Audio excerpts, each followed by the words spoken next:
Welcome to the Tom Sense Show. We have got a massive broadcast for you right now, from major labor shakeups to global security alerts. Drop your questions anytime in the chat on YouTube or over on X. You do not have to wait for the end of the hour. If you ask a real question that actually matters, I will pull it up right in the middle of the news. Let us get straight to the facts. The International Brotherhood of Teamsters is taking a massive swing at Amazon in New York. The union just filed a formal complaint with the New York State Department of Labor, claiming Amazon and 13 local delivery subcontractors broke the State Worker Adjustment and Retraining Notification Act. They say more than 1,300 delivery drivers across New York City and the suburbs got laid off without the mandatory 90-day advance notice. Now, the union is demanding up to $11 million in back pay for those workers. This entire fight is heating up because New York City Mayor Zohran Mamdani and the City Council are pushing the Delivery Protection Act. That bill tries to ban Amazon from using the delivery service partner model entirely and force them to hire every courier directly. Amazon and local business groups are fighting back hard. They point out that blowing up this logistics network will slow down deliveries and make everyday items far more expensive for every single resident in the city. Now, state labor officials have to decide if the joint employer standard applies to hold Amazon responsible for subcontractor closures. It is the classic progressive playbook in New York. First, city politicians try to pass laws that would make running a delivery business impossible. Then, the moment independent logistics companies start shutting down, the politicians pretend to be shocked that people are losing their jobs. If city officials actually cared about local workers, they would stop designing economic rules that punish anyone who tries to deliver a package. Overnight, Ukraine launched one of the biggest drone strikes of the entire war straight into the heart of Russia. Moscow officials report that at least 637 long-range strike drones targeted the capital region. Moscow Mayor Sergei Sobyanin said Russian air defenses shot down nearly 200 of them over the metropolitan area. Falling debris injured 3 civilians, including a 10-year-old girl. The strike caused serious fires, hitting a massive warehouse complex run by the Russian online retail company Wildberries just east of Moscow.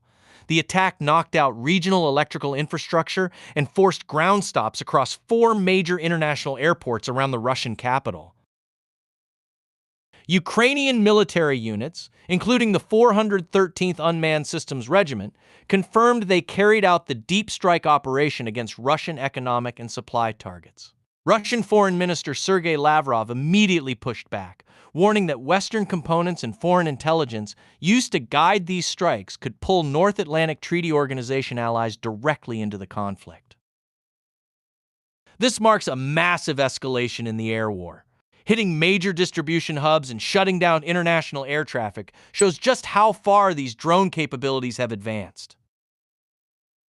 With civilians being injured on the ground and infrastructure going up in flames, the risk of a much wider conflict continues to climb by the day. When major air corridors get shut down and supply warehouses burn hundreds of miles behind the front lines, it shows just how fragile regional stability has become. There is a major shift happening right now at the National Labor Relations Board. James Macy was officially sworn in as a board member, locking in a 3-1 Republican majority alongside Chairman James Murphy and member Scott Mayer. Macy and Democratic member David Prudy were both confirmed by the Senate to make sure the board kept its quorum ahead of legal deadlines. Now, conservatives hold the voting power needed to start dismantling signature labor policies put in place during the Biden administration. Business groups across the country are already preparing for the board to review major rulings. One big target is the CEMEX decision, which made union recognition pathways much easier. Another target is the previous ban on mandatory employer captive audience meetings during organizing campaigns. Labor unions and progressive policy organizations are sounding the alarm, warning that this new conservative board will roll back organizing protections and give employers far more freedom during workplace disputes. For years under the previous administration, federal regulators acted like their only job was to micromanage private companies and write rules that favored Washington union bosses. Now that the board actually has a conservative majority, the left is suddenly worried about stability. When government bureaucrats spend 4 straight years stacking the deck against job creators, they should not be surprised when the adults finally walk back into the room and restore balance.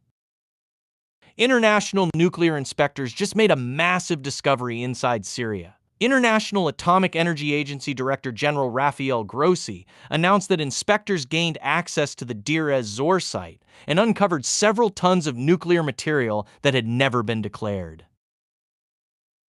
Grossi made the announcement in Damascus, standing alongside Syrian Foreign Minister Assad al-Shaibani. This was the very first international inspection of that former reactor location in 18 years. Syrian officials claim they voluntarily revealed the location back on the 17th of July.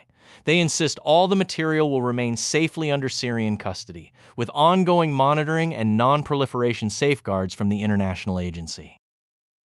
But this discovery immediately reopens serious questions about the nuclear assets left behind by the ousted administration of Bashar al-Assad.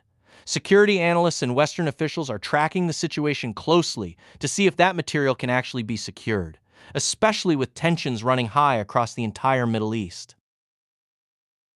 For almost 2 decades, international bodies were kept completely in the dark, while tons of dangerous material sat quietly in an unstable region.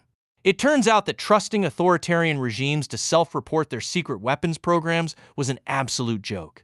You cannot secure the Middle East by hoping dangerous actors follow the honor system. The United States Army has made a major move to upgrade its heavy artillery. The military awarded a contract worth up to $262.9 million to South Korea-based Hanwha Aerospace.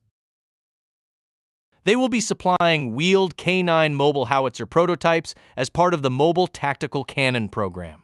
This deal is historic because it marks the very first time a South Korean defense company has won a primary contract to develop a full weapons system for the United States military. Hanwha is set to build 6 automated 155mm prototype systems for field testing, with an option for 12 more units. The Army wants these wheeled cannons to replace older towed M777 howitzers.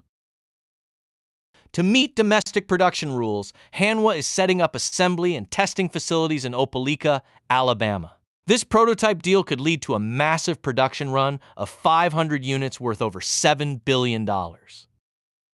Naturally, this has kicked off a major debate over foreign partnerships versus keeping defense supply chains strictly domestic. But setting up the assembly plant right in Alabama means American workers will be building the heavy hardware our soldiers need. When you bring the factory to our soil and give our troops top-tier equipment, American firepower wins every time. That is the news for this hour. Stay sharp, stand strong for America, and I will see you next time on The Tom Sense Show.